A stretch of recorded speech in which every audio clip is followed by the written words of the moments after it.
Jaya Jaya Prabhupada, Prabhupada, Prabhupada, Jaya Jaya Prabhupada.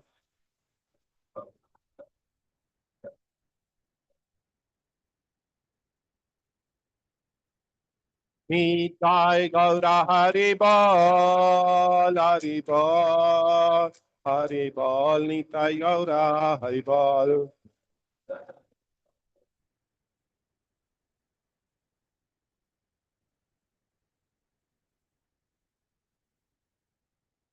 गौर प्रेमानंदे हरि हरि हरि नाम संकीर्तन महायज्ञ की जय।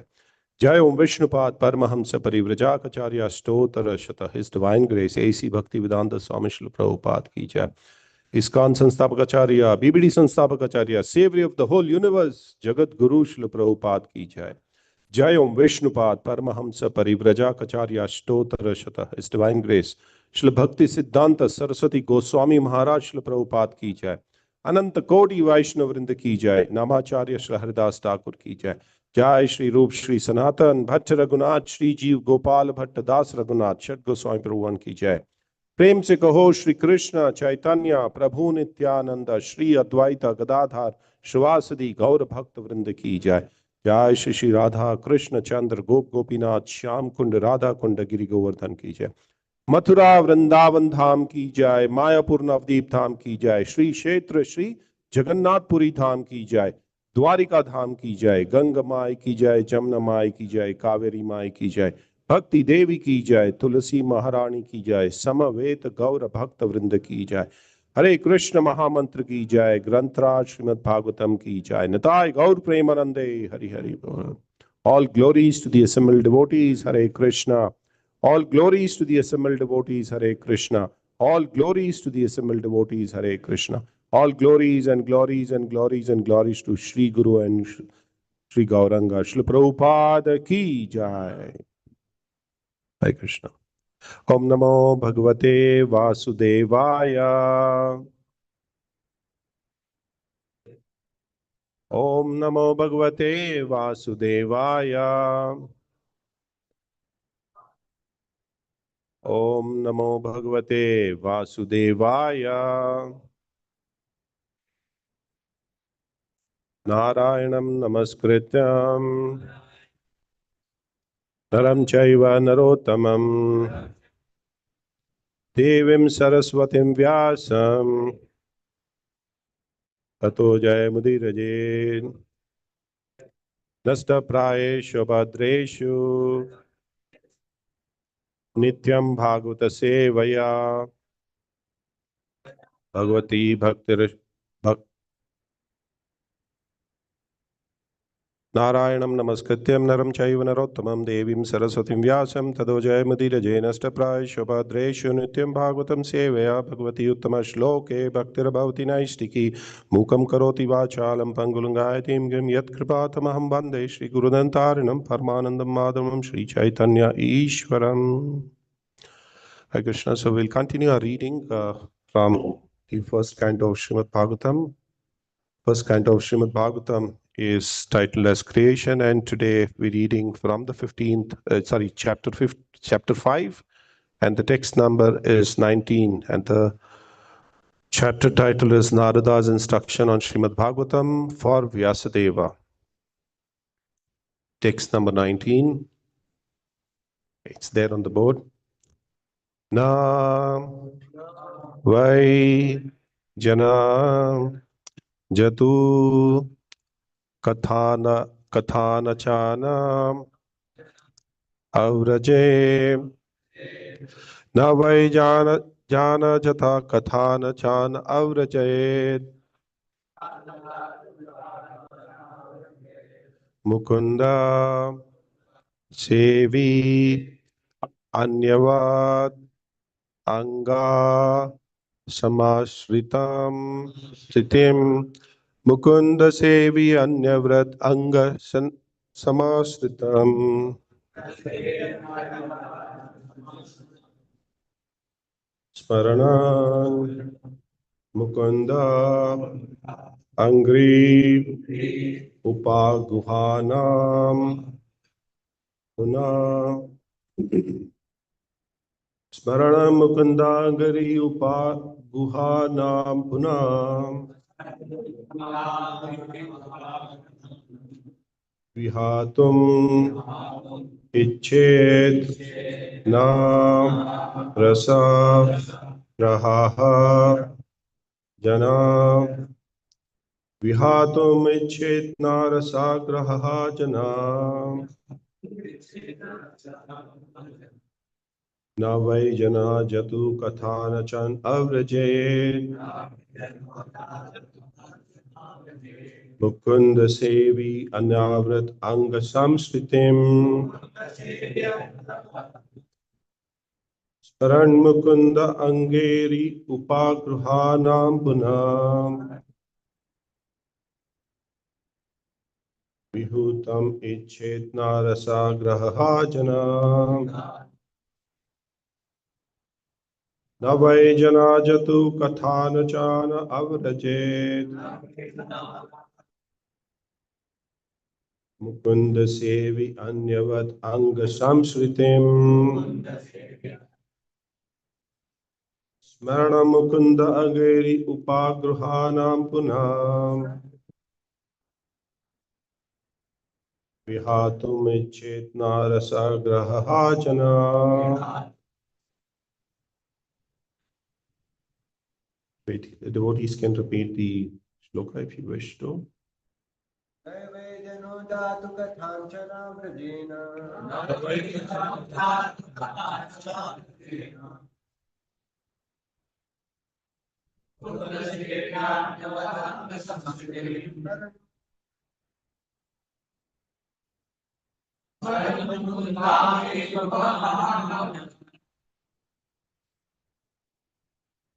Gatumicchena raso praharanjanam.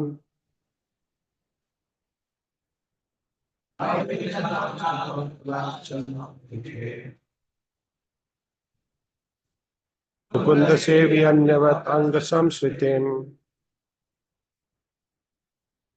Swaram mukunda magiri pagutan punam.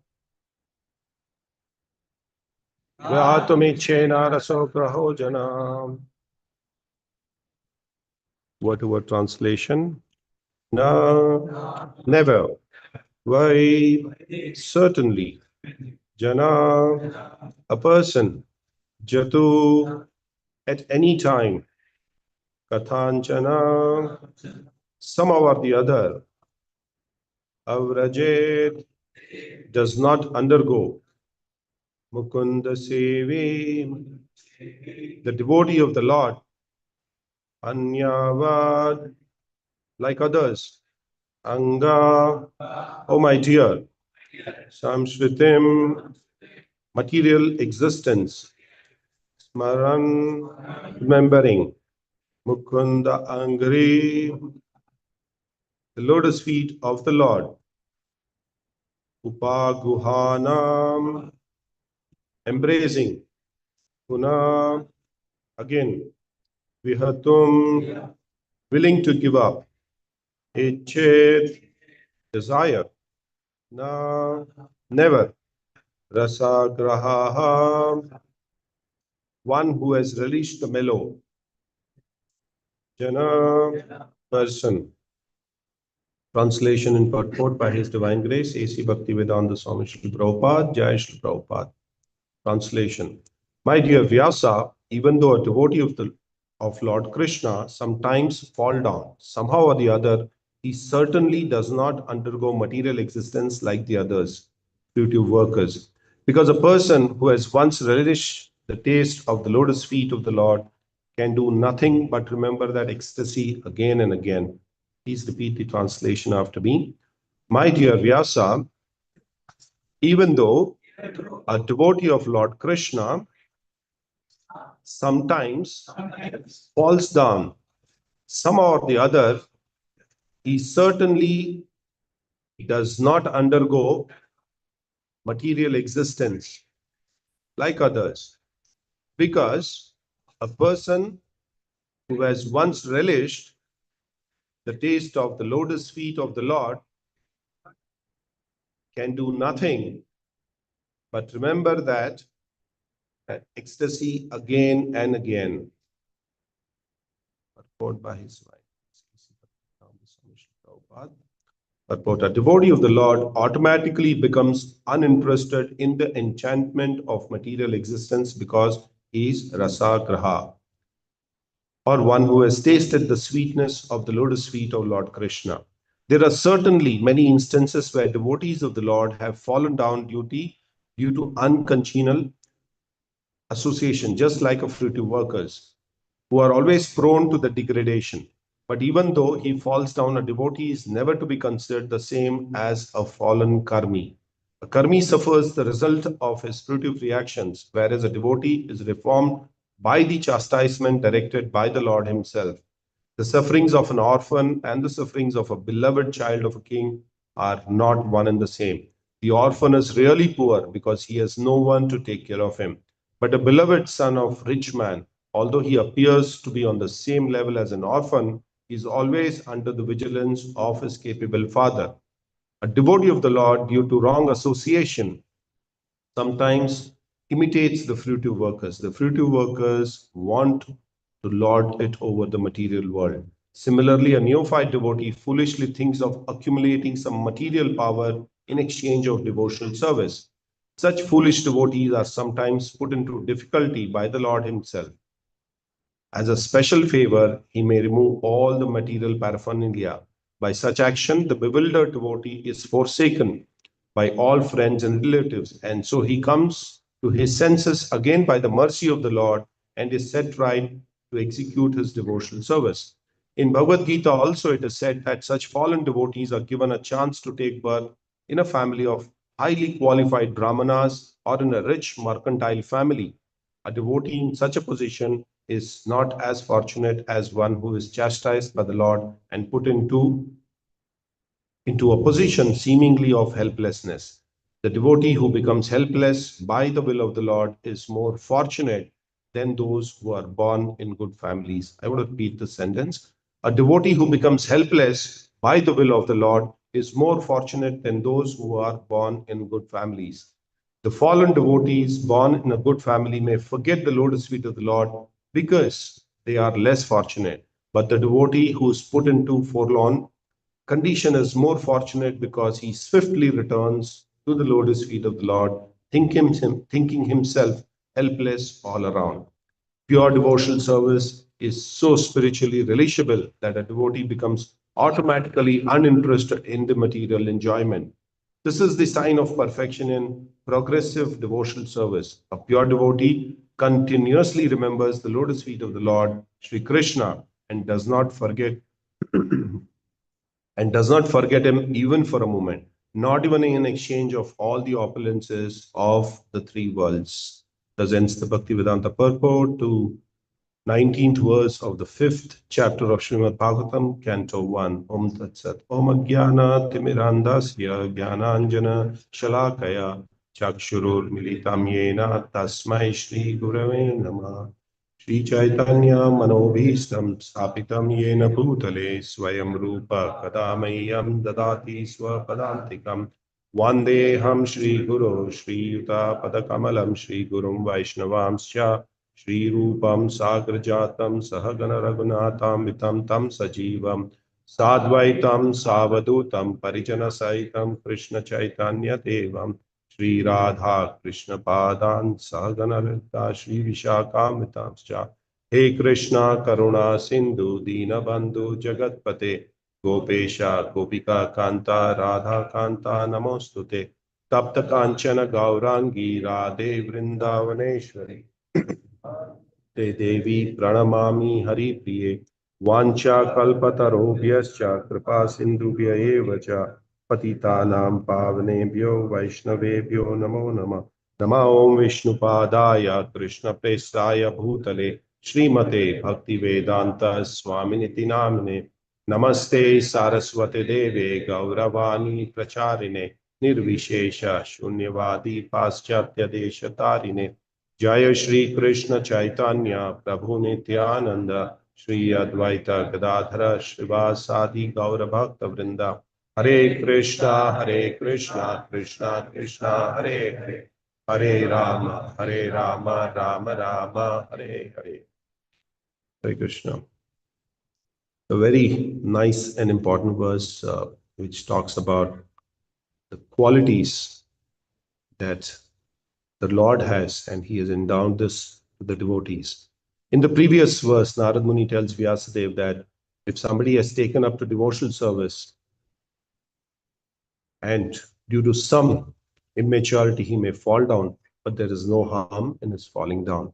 In this shloka, he says that this devotee who has fallen down does not go through the condition like the others, like the non-devotees.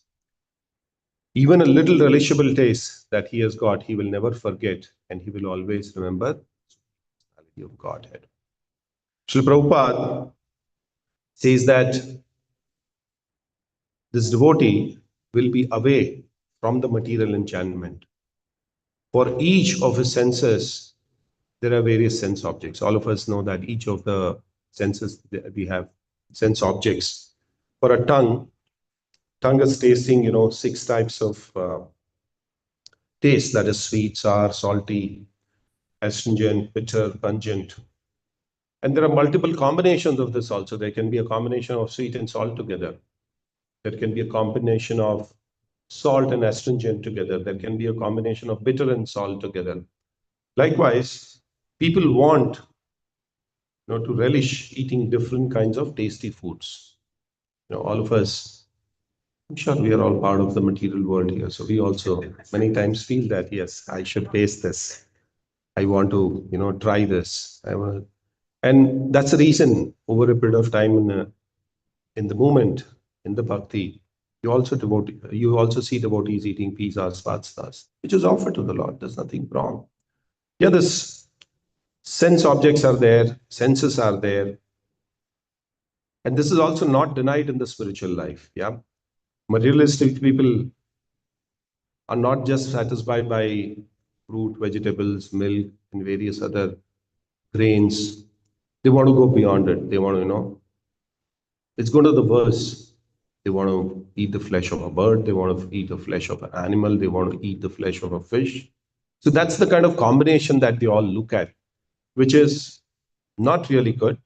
But nevertheless, this has been happening, and that's why we are all here, so that we can make them understand that you've probably gone into the wrong direction. Not probably, you've definitely gone into the wrong direction. And you need to come back, follow the Shastras, and take up to Krishna consciousness. So coming back to the shloka here, a person who takes up to devotional service automatically becomes disinterested. How many of you feel that this has happened in your own life? Yeah, all of us. I'm sure. We've all become disinterested in probably looking at the materialistic way of looking at it. I remember in my college days, just before I started or I got in touch with the devotees, I had a lot of interest in making a lot of money. I wanted to be multimillionaire. I wanted to have multiple houses, multiple cars. All this were, I'm sure, at young age we all want to be like that. And sometime I wanted to be a aircraft engineer. Then sometimes I thought, no, I should have become a doctor. All these things come into our mind. But as we start getting connected with devotees, then we realize that these are all tuchha. These are all things which are very, very temporary and which you don't require. You don't require to go back home, back to Godhead. What you require to go back home, back to Godhead is bhakti. And that's available very easily. You don't have to put so much of efforts. And on the contrary, if you see, devotees are blessed then. They're blessed with whatever they have probably thought of taking in their material life. Okay, I should have a lot of money. Krishna blesses them. But at the same time, he gives them the attachment to Krishna. Krishna gives the attachment to Krishna. Interesting, right? We talk about Śrīmad-Bhāgavatam. What is Śrīmad-Bhāgavatam? If you read Śrīmad-Bhāgavatam, it is as good as associating with Krishna. If you're reading Bhagavatam, it is as good as, offering obeisances to Krishna. Reading Śrīmad-Bhāgavatam itself makes you attached to Krishna. Krishna as a person and Bhagavatam are not different. So, it is very nectarian and sweet when we take up to Krishna consciousness. And we realize that whatever we were running all these years, or whatever we were running through in the previous lifetimes as well, was something that we would not have wanted to look at.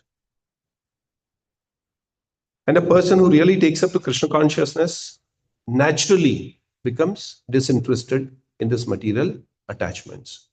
Nevertheless, while being in the material world, we are disinterested, but we are not detached.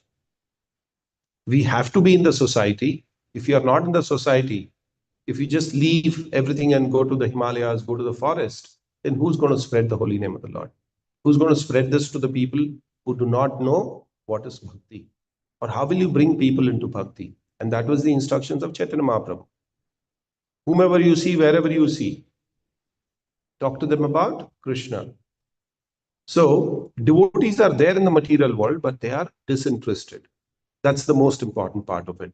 Rather than saying, no, I will go to the forest. No, that's useless. One is, you will not stay in the forest for a long time. The moment you go into the forest, you will feel thirsty, you will feel hungry, you will start looking around. And in the normal language, we call ourselves as social animals. You'll start looking at people in the forest. When you don't find them, then you get bewildered. So it's very important that devotees stay within the circle of human being, but don't get touched with them. You are there as a part of the society, but you are disinterested in the society. The way the society thinks, the way the society works, the way the society wants to move forward. You become disinterested. And as devotees, you always relish something which is connected with Krishna. So here, Krishna is also called Rasagraha. Rasa means nectar. The technical meaning of Rasagraha is also given in the first chapter. It is given as rasa is the mellow. It's a mellow taste of loving exchange between the lover and the beloved, between Krishna and his devotees. There is no compromise in the entire 14 worlds, this material world. There's no compromise. There's no competition between this love or the mellow that we see between Krishna and his devotees. So by chance, if a devotee falls down, he will not lose anything in this material world. And when he comes back, he's not relishing anything. And when he comes back, when he's not relishing anything, then he goes back to Krishna, because he keeps reminding him, saying that the nectar is at the lotus feet of Krishna, not elsewhere.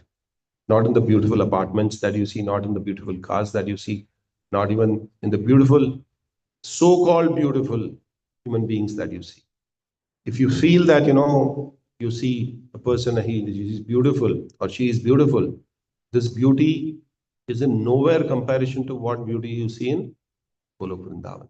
There's probably a speck, smallest possible, tiniest possible beauty that you see here.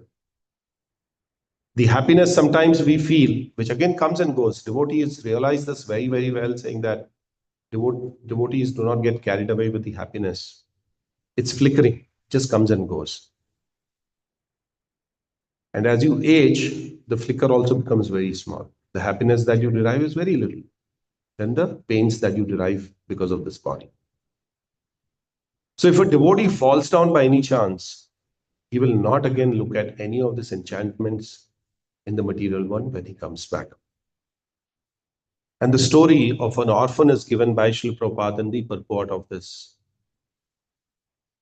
Śrīla Prabhupāda is comparing an orphan to another child of a wealthy merchant or a king. The orphan is actually in pain because he has nobody, no parents, no relatives, nobody to take care of him. Whereas the other child, which is temporarily lost, has everybody around. Krishna himself is the supervising father. That's what in the purport Śrīla Prabhupāda said, his father is always looking at him. And that father is Krishna, Supreme Personality of Godhead. So that's the difference between a devotee and a non-devotee. A devotee is always under the protection of the Supreme Personality of Godhead. Sometimes we feel that we are not under protection. Sometimes you feel that why Krishna is giving me this pain? Why am I going through the sufferings in my life? Well, you are actually lucky that you at least think that, why am I going through this suffering? Whereas a non-devotee does not even think about it, saying, who cares? I am the Supreme. And that's the difference between a devotee and a non-devotee. So when a devotee goes through this little challenges, he is guided from within by Chaitya Guru, who says that you don't belong to this material world. And then he gets a bona fide spiritual master and he restarts his spiritual life all over again. Now, when we talk about the orphan here, orphan is like a non-devotee. There's nobody to care for him. There is nobody to think about him. There is nobody to talk to him. But as devotees, it is very important that we open this orphan houses. You have orphanages. I don't know how many of you visited. Orphanages are places where, all these orphans are put together. And there would be some caretaker and there would be some sponsorer who will come and give them little love here and there. But as devotees, we become the caretakers of such orphan houses or orphanages, where we give them enough and more love, remind them that you don't belong here. You need to go back home, back to Godhead. And that's what the devotees have been doing. Śrīla Prabhupāda, at an elderly age of 70, actually became one such preacher who went to the Western world just by the instructions of his spiritual master. What was the instruction to Śrīla Prabhupāda? Please preach to the English-speaking people. And he took it very close to his heart and he says, no, this is the most important part that I have to execute. Despite having 3 heart attacks on board Jaladuta, not knowing anybody in the far land of United States of America, goes there, starts preaching, and eventually comes out very successful. An ordinary person suffers because of his own past activities. We all know this, that because of our past, previous karmas, previous lifetime karmas, or even this lifetime karmas, we all suffer. And devotees are actually reformed by the chastisement of the Supreme Personality of Godhead, by the Lord Himself. And that's what we call as suffering. When we suffer, we have to accept it as the chastisement for our own reformation. Never take it as, I don't like Krishna, I'll give it away, I'll give away bhakti. No. The whole idea of this chastisement is to reform us, and this is done by the Supreme Personality of Godhead for us. Let's take a beautiful story of Bilva Mangal Thakur. How many of us have heard about Bilva Mangal Thakur? Great Vaishnava. Born in a South Indian family, South Indian Brahmin family, not just a South Indian family. Hails from a very nice family. Parents have given him good culture by way of good education, by way of teaching the holy name of the Lord, various other shastras, all of that. But as time progresses, Bilva Mangal Thakur gets attached to a society girl. And the worst part is, on the day of the Shraddha of his own father, his lusty desires take him to the society girl. It's raining very heavily outside. There is thunderstorm. He doesn't care for it. Society girl stays very far, but he travels all the distance in this heavy rain and thunderstorm. And what's driving him? The lust within him. Travels a long distance, crosses all the water-flooded places, and reaches the place there to only find that the door closed. And there's a huge wall. He climbs over the huge wall again by help of a snake. He thinks the snake has a rope and climbs up. Please understand that these are not ordinary situations. If somebody has to go in a thunderstorm, if it rains a little bit, we stop going outside, we stay indoors. And if there's a big wall and the door is closed, you'll say, it's okay, I'll come back tomorrow. But then look at the lusty qualities that have captured this person, Bilvamangal Thakur. He climbs up, he holds the tail of a cobra and climbs up the big wall and just jump across. And the lady at the other side, the society girl,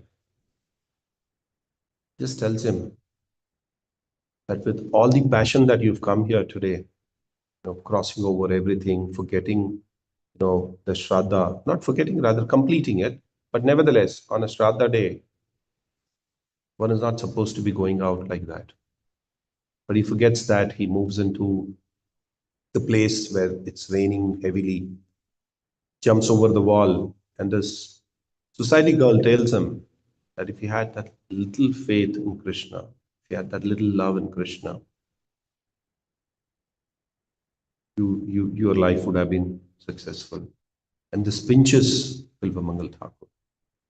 And he decides that he will take up to the holy name of the Lord. Bilvamangal Thakur decides to travel to Vrindavan. And as on his way, he passes to certain places. And this particular place that he was sitting is on the borders of Maharashtra. This is a place called Satara. Still there. The tree is still there where he sat down, thinking that I'm going to Vrindavan. So now he's kind of devotee. He's taken up to the holy name. When he was born, he was born in a Brahmana family. So naturally, there is upbringing which talks about the holy name, talks about the Shastras, talks about good upbringing and all of that, bhakti. And in between, he's lost a little bit when he gets attached to this society girl. Again, takes up to bhakti. Because he decides to go to Vrindavan, it's not easy. How many of us would decide to go and reside in the holy land of Vrindavan? Yes, all of us think about it, saying that I want to go and live the rest of my life in Vrindavan. But is it easy? Is it practical? Is it possible? But he still takes this decision, which is a nice thought. And when he goes on the way, he sits under a tree near Satara, and he sees a lady coming out of the water after a bath. And because of her situation, she's in a single cloth. The moment Bilvamangal Thakur looks at her, the lusty desires again start cropping up. Bilvamangal Thakur follows this lady at every step, wherever she is going. So she follows all through the way, and he reaches to her house. The lady goes into the house, closes the door. Bilvamangal Thakur is sitting outside, waiting. And the lady goes inside and tells or narrates the whole thing to her husband. They are from a very nice Vaishnava family. And the husband is always devoted to serving the Vaishnavas. And Bilvamangal Thakur has a tilak on his head and he's in the sannyasi robe. So this devotee comes out, the husband comes out and seeks his advice as to what he was looking at. He says, I'm ready to do whatever you want me to do for you. And he says, are you sure? Bilvamangal Thakur is asking this question. Are you very sure? He says, yes.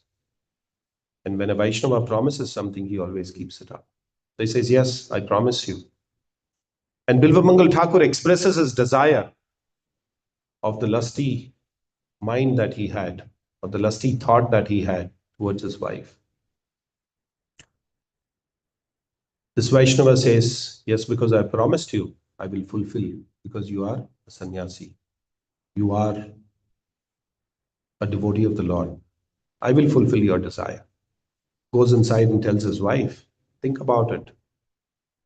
Husband telling his wife, saying that you should go out and fulfill the desire of somebody who's sitting outside. Very, very difficult. But because he's promised, he says, you'll have to do it. And because the husband is promised, the wife accepts it very gracefully. And she gets ready to fulfill the desire of Bilvamangal Thakur. And then he calls him inside to his room, and then he's sitting there. The wife is also there. This husband leaves the house and goes out. And here again, Krishna, sitting in the heart of Bilva Mangal Thakur, tells him that what you're doing is wrong. This is something that a devotee doesn't do. It just gives him a big shocker. Think, what are you doing? Where were you heading to? Where are you coming from? And what was your motto? Your motto or your desire was to go back home, back to Godhead. And that is by practicing bhakti, going to Vrindavan Dham. And Bilva Mangal Thakur, it's like a thunderstroke to him. And he realizes that whatever he was doing was very, very wrong. This Mataji is sitting in front of him and he says, "Would you please help me with your hairpin?" She's a little surprised as to why a hairpin is being asked by the sannyasi. But she obliges him by giving the hairpin. Before giving the hairpin, Bilva Mangal Thakur tells him, "I just pluck out my eyes." He gets really perplexed, saying that you've come here to satisfy your lusty desire. You're asking me to take out your eyes? How is it possible?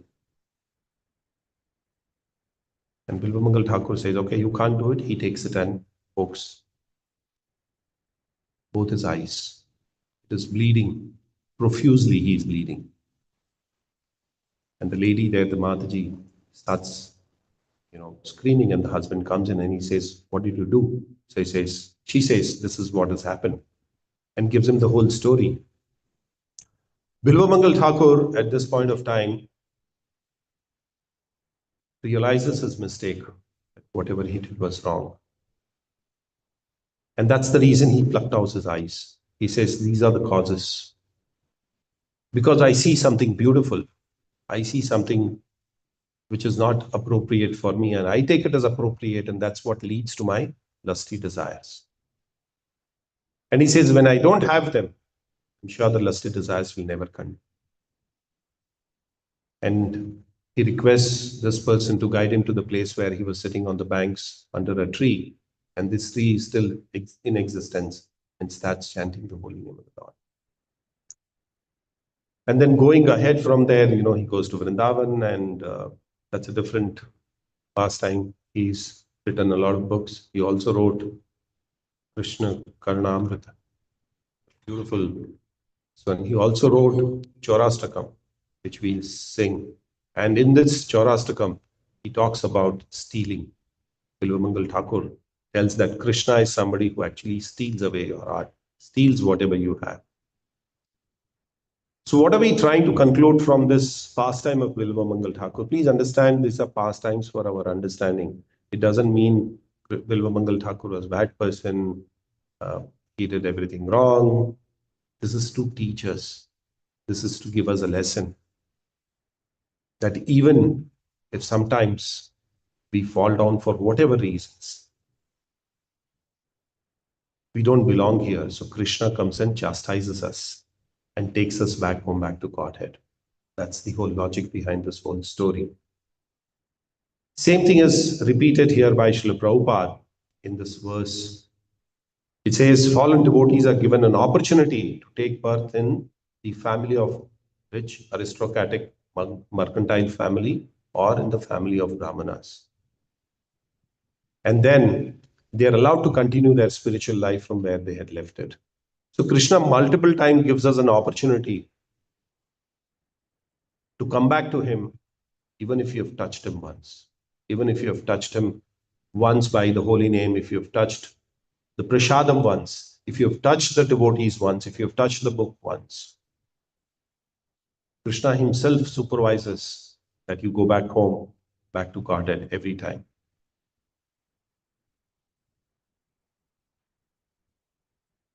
It's also very important to take up to pure devotional service and accept everything as the mercy of the Lord, even when we are suffering. It's a very heavy statement. Śrīla Prabhupāda makes the statement, and it's very heavy.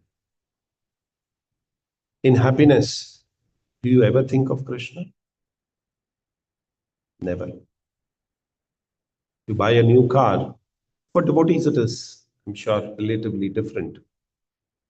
But as general person, if you buy a new car, you want to go for a drive first.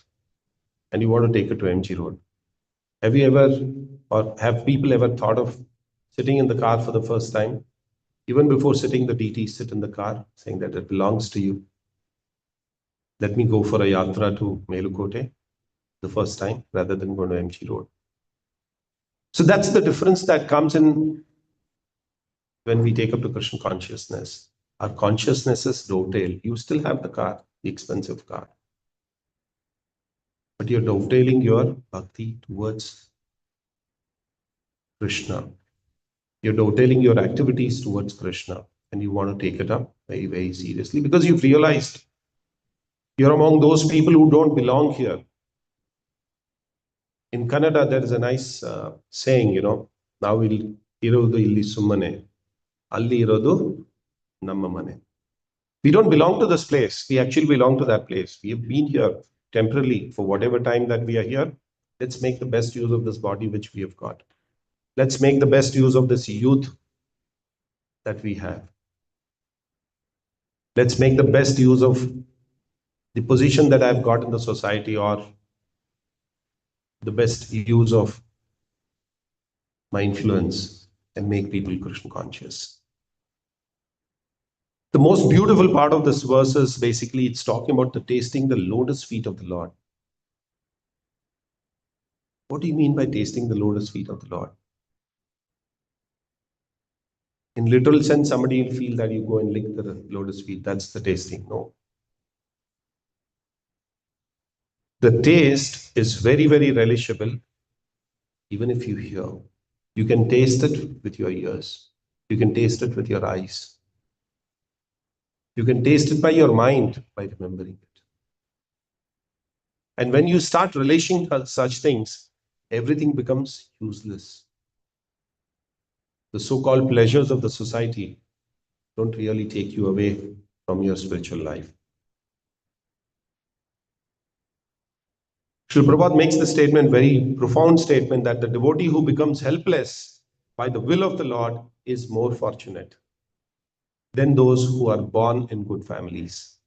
The fallen devotees born in a good family may forget the lotus feet of the Lord because they are less fortunate. But the devotees who are put into forlorn condition is more fortunate because he swiftly returns to the lotus feet of the Lord, thinking himself helpless all around. Yeah. And in Bhagavad Gita 9.30, I'll just read the translation. Even if one commits the most abominable action, if he's engaged in devotional service, he is to be considered a saintly person because he is properly situated in his determination. The story of Bilva Mangal Thakur tells us this very clearly, saying that because he was a devotee, he's considered, even despite his becoming lusty, he's still considered a devotee because he's properly situated in his determination.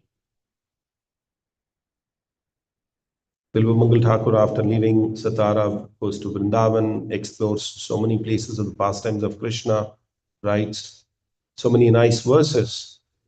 That's the determination. So if there's a temporary setback sometimes, we as devotees should not give up another devotee.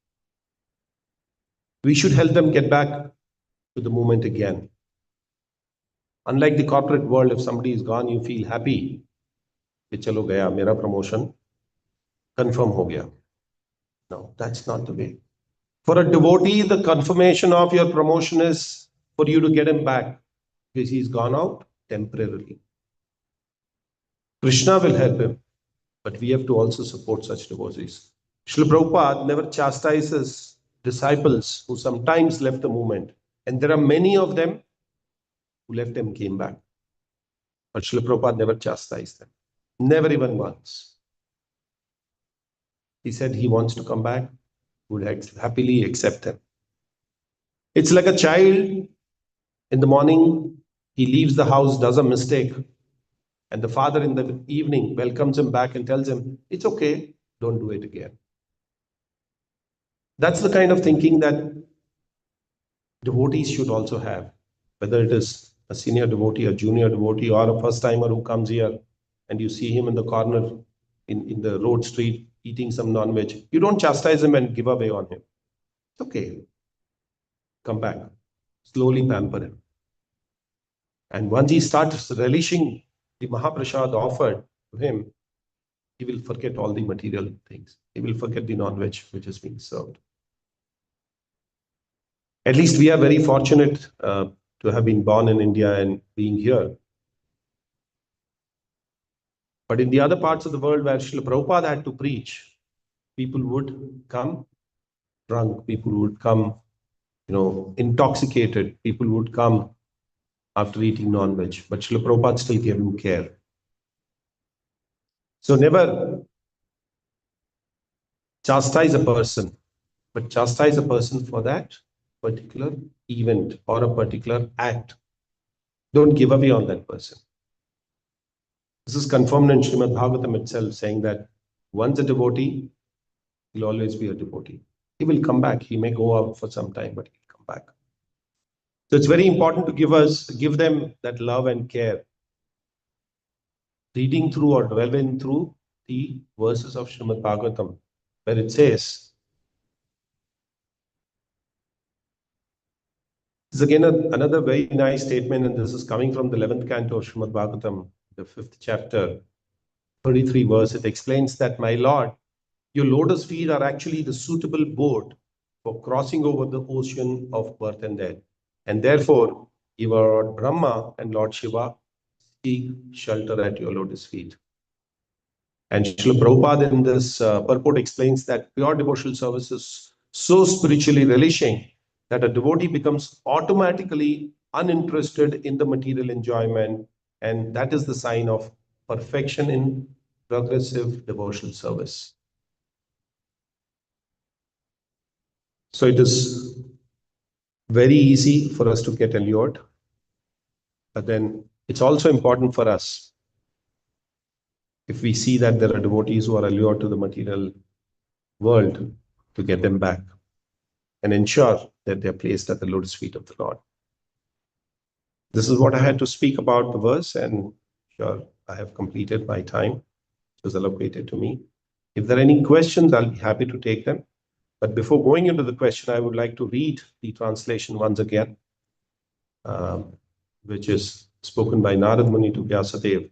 My dear Vyasa, even though a devotee of the Lord Krishna, sometimes falls down somehow or the other, he certainly does not undergo material existence like the others. Because a person who has once relished the taste of the lotus feet of the Lord can do nothing but to remember that ecstasy again and again. This is confirmed by a great devotee like Narad Muni.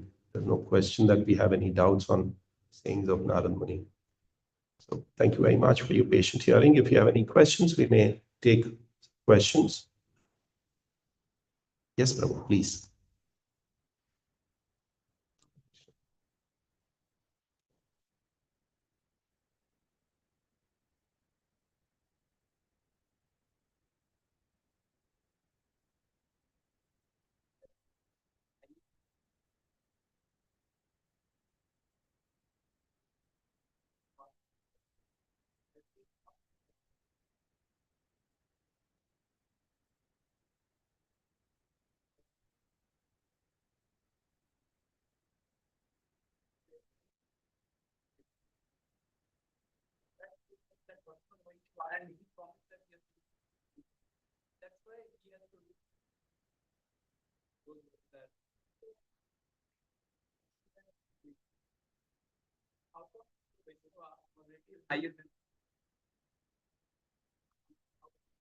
Okay, for a Vaishnava, what you promise is what you'll have to keep up.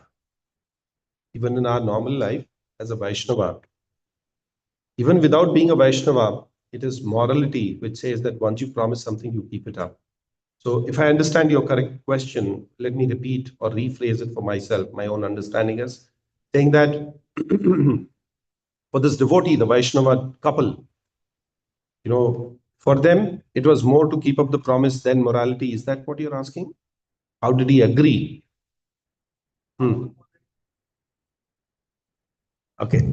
One thing very clearly for us to understand, whenever we are reading through the pastimes, it is for making us understand how it is important, and those pastimes are created for that.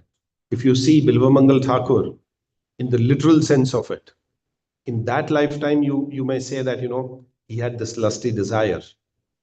But then he's a eternal associate of the Supreme Personality of Godhead. So how can an eternal associate of Supreme Personality of Godhead get in his mind about the lusty desire? That's not possible, right? So let's understand that. That's one part of it. So this is the pastime which the Lord is enacting, or his devotees are enacting, for us to understand that we may sometimes fall into certain ditches if we don't take it to Krishna consciousness properly. But yes, there are times that devotees have also done it. They've fallen. And that's an example which is given here. Okay. Now coming back to morality, which is important for us to understand. You say Vaishnava etiquette is more important than morality. Yeah, he should not have accepted that his wife be satisfying the lusty desire of Bilvamangal Thakur. Because he has committed, he's a Vaishnava, and he has seen that Bilvamangal Thakur came as a sannyasi. He was also bewildered. How can a sannyasi ask such a thing? Yeah. If you go through the whole pastime of this one, Bilvamangal Thakur at that point was dressed as sannyasi. He had a tilak on his head. So he never thought that a sannyasi would ever ask for such a thing, but he was perplexed. So he said, I have promised you something, so I'll keep it up. Okay, that's the whole logic behind it, saying that I have promised something and I'm a Vaishnava, so it is important for me to keep up my promise to you. And because it's a pastime, so he probably would have thought that there's nothing going to be like that. It is just to enact. When you enact like a Ramana, do you really become a Ravana? When you enact like a Ramana in a drama that we play, today is Dashmi, and today if we play a drama here, if you enact as Ravana, do you become Ravana? So Bilvamangal Thakur is an eternal associate of the Lord. He would never do that. But this is a pastime for us to understand that yes, there can be ups and downs in the life of devotees, but that doesn't mean that the devotee goes out. He will come back because he has relished the nectarian lotus feet of the Lord. Okay? Yes, Prabhu. Hare Krishna.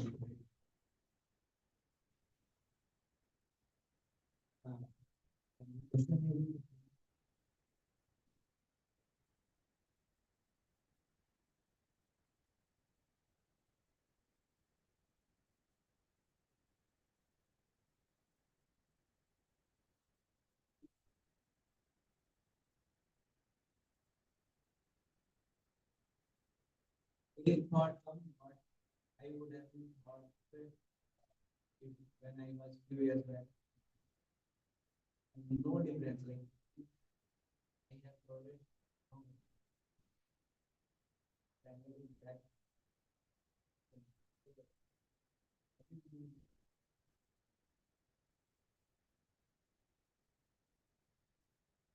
Hey, am I not?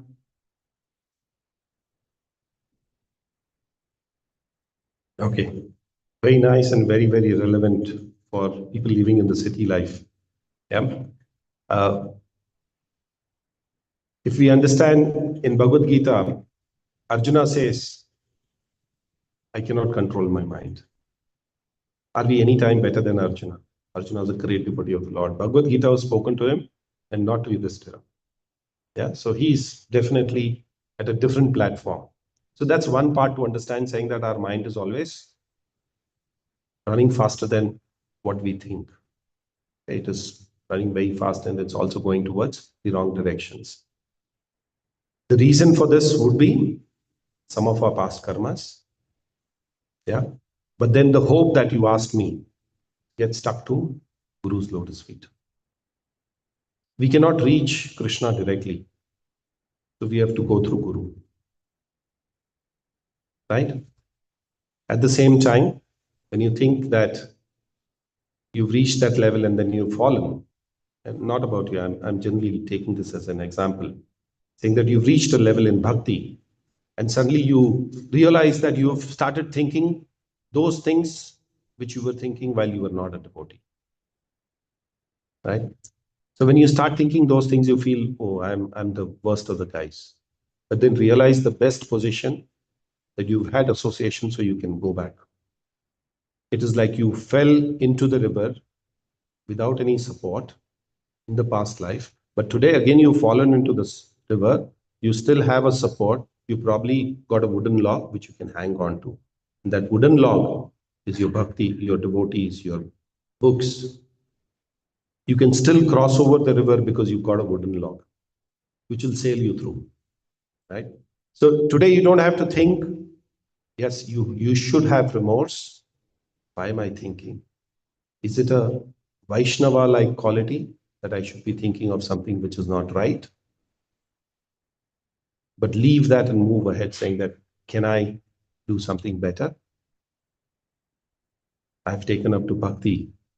Should I progress in bhakti? Yes, I have to progress. I have no way. I think that's a resolute that all of us make, saying that I've taken up to Krishna consciousness. This is the in thing for me. So how do I progress? Leave it behind. Our prarabdha karmas really take us into that world, those activities. We also sleep in the night and we get dreams. Do you get dreams? Yeah. Do we really worry about those dreams? Most of the time we don't. Right? So take it as a bad dream that you've had, thinking of some activities which we were doing earlier. And I'm not pointing at him. I'm sorry. All of us get this. Please don't take him wrong.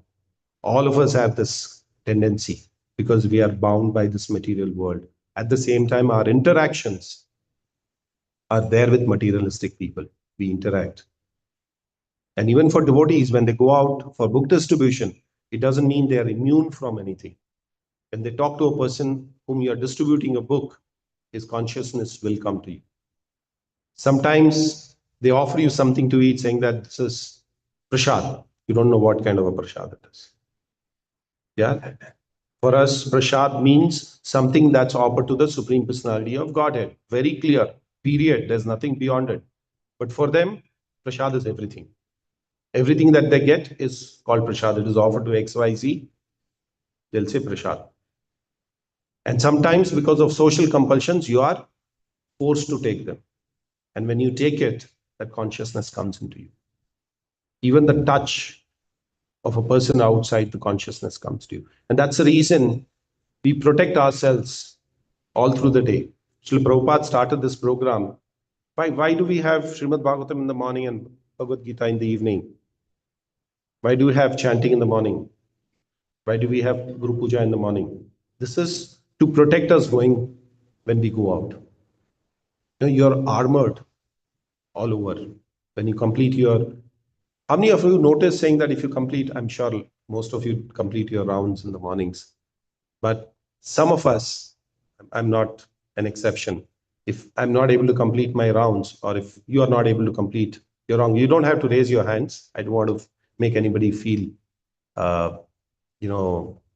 pointed at. But I can say this from my experience that sometimes, because of my work schedule, if I'm not able to sleep well at the night and I come late in the night or middle of the night, or I go to the hospital in the middle of the night and come back, I'm not able to take enough rest. And again, I have to rush back. If I have not completed my rounds, your day is not really as great. You get hit by Maya multiple number of times, and sometimes even very hard.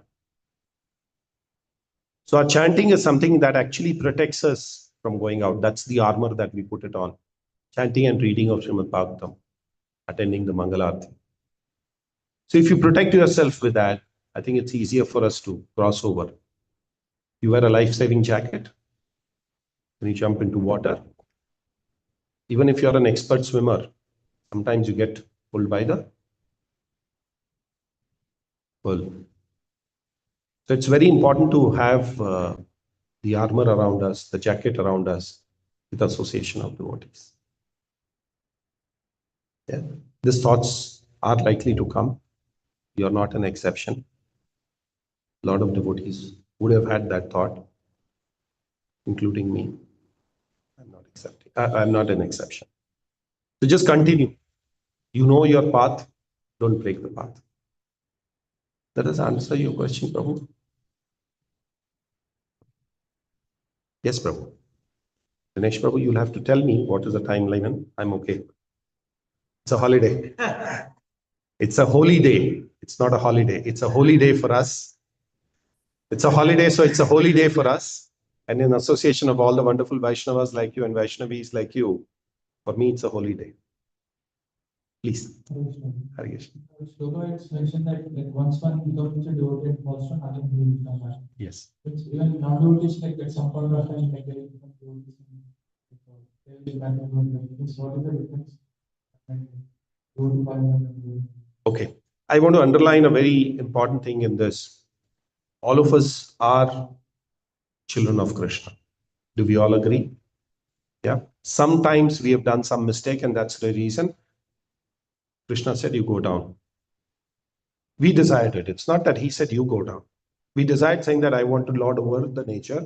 I want to be independent. So Krishna, as a loving father, says, Tatastu, go down. So there's no difference that we have to see with, there's no lens with which you see that he's a devotee and he's not a devotee. Everybody is child of Krishna. So everybody has to go back. But for some of them, because of their activities, it takes a little longer. For some of them, it takes much shorter. You would see a lot of devotees coming into Krishna consciousness. Within 6 months, they chant 16 rounds. Within 1.5 years, they are initiated. Within 2 years, they are Brahmin initiated. But unlike others who are there in the movement for 15, 20, 30, 40 years also, they don't progress that fast. So devotee will go back for sure. When with some pitfalls, sometimes he'll come back because he has tasted the nectar of the lotus feet of the Lord. And when you taste nectar, you don't feel like everything else becomes very, very immaterial for you. You don't like. So if you've honored prasadam in the temple, if you go out and eat something, you'll never like it. Just for filling your stomach, sometimes we do eat. But most of the time we don't. But you want to come back and then eat prasadam, either at home or at temple, depending on where you're living. So devotees will definitely come back, there is no doubt. But if you take the larger picture, all of us are children of Krishna. And we have to go back home, back to God. And that's the whole reason that the movement has started. 1970, how many devotees were there? 1965, how many devotees were there? How many temples were there? So it's growing. And will continue to grow because that's predicted by Chaitanya Mahaprabhu. And Chaitanya Mahaprabhu said, there's a Senapati Bhakta who will come and he'll spread the holy name all over the universe, world. So everybody will go. There's no doubt about it. But some will take a little longer because of their karmas in one is the previous lifetime and even this lifetime. Everybody has to suffer. But as devotees, our karmas take a little shortcut. We progress a little faster. But that doesn't give us the authority to keep doing the karmas. भाई ठीक है भाई मेरे को तो 5 kilometre 5 minute में आ जाऊंगा मैं because I'm a devotee. But others will take 15-20 minutes to reach 5 kilometers. No, that doesn't mean we should start or we should continue committing offenses or mistakes. So devotee is very careful saying that, English, there's a very nice saying, once bitten, twice shy. When you know that this is something wrong, I shouldn't be doing it. And that's where the governance is. I'm not supposed to be driving in one way, but I still drive. And then I'm given a slip. Once I realize that I've done this mistake and I'm given a slip, then when I pay the fine, the next time I will not go into that one way. So that's the quality of a devotee that, he has to realize we do make mistakes because we are surrounded by Maya. Maya is very strong. And nevertheless, Maya Devi is also energy of Krishna. So Krishna is also wanting to test you. You're a bright student in the school. Why does the teacher also give you the test? You're a bright student, yeah? But why does the teacher want to test you? He wants to see whether, are you really bright? Krishna is also trying you.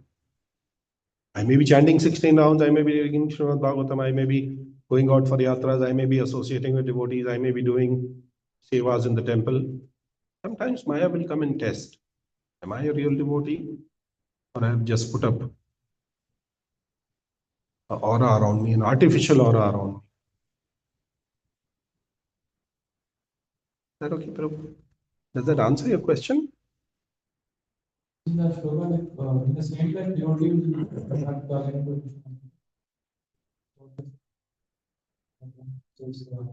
Yeah, so devotee goes back to Krishna in the same life if he follows the authorized path. If you accept a bona fide spiritual master, he takes the responsibility that you go back. And becomes your responsibility also. Because if you don't go back in this lifetime, your guru has to take birth again to take you back home. Why trouble your guru? You say, forget it, yeah, these are small things.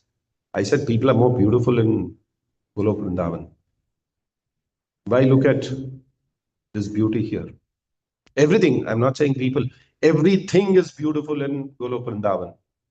Think of the smallest pebble to the largest palace is more beautiful, 1,000 times or maybe more beautiful than what we see in the material world.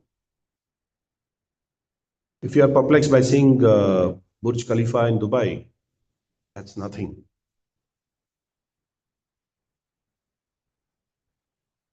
Things are much better in Golok Vrindavan. And this is given to us with the eyes of the acharyas and the shastras. They tell us all this. I'm not saying because I've visited Golok Vrindavan. I was the most fallen, that's why I'm here. So the eyes of the shastras tell us that, eyes of the Vaishnavas, acharyas tell us that this is the most beautiful thing and you have to accept it. Guru, Sadhu, Shastra. These are the basis for our learning knowledge. That will be Prabhu. Thank you very much. If the time is, you want to take a last question if anybody has, otherwise we'll. Yes, Prabhu, please go ahead. so we fall down.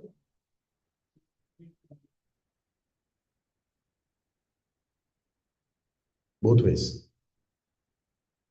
So, It's the same. If you're not in the association of devotees, you're forgetting Krishna. Right? so if we are not association. Association is something which can be defined in various ways. You're sitting here as an association now, right? If you're not an association of Vapu, of devotees, you can also be an association of devotees through Vani. You can be an association of the Lord with chanting. You can be an association of the Lord with his, instructions. So there are multiple facets of looking at association. It's not only physical alone. It goes beyond physical association. You can associate in your mind with Krishna. You can associate in your mind with devotees. You can meditate on what instruction Dinesh Prabhu gave you last time. Yeah. You can associate with devotees by reading their mails. You can associate with devotees by reading their blogs. That's association. So it's very important that we keep ourselves attached to association, and that association can be electronic, it can be physical, it can be your books, it can be even your chanting bag. That's your association. Yeah, sorry, this is my association. So think of it that way. Thank you. Thank you very much for giving me this opportunity. And I see wonderful Vaishnavas and Vaishnavis here. I'm also inspired today. Thank the authorities, our dear friend Dinesh Prabhu and Praja Krishna Prabhu, who's spearheading this initiative. A beautiful center has come up. I'm so happy. I was unfortunate not to be here during the inauguration because I was traveling that time. And I'm so happy that I'm here today. I seek all your blessings. Please pardon me for anything that I've spoken has been a little heavy or it has been not as per the expectations. And I request your blessings so that I can continue my spiritual life from here where I am. Thank you very much. Grantraj Śrīmad-Bhāgavatam ki jai, Śrīla Prabhupāda ki jai. Vancha kalpatharobhyascha kripa sindhubhya cha patitanam pavanebhyo vaishnavebhyo namo. Ananta Koti Vaishnava Vrinda ki jai.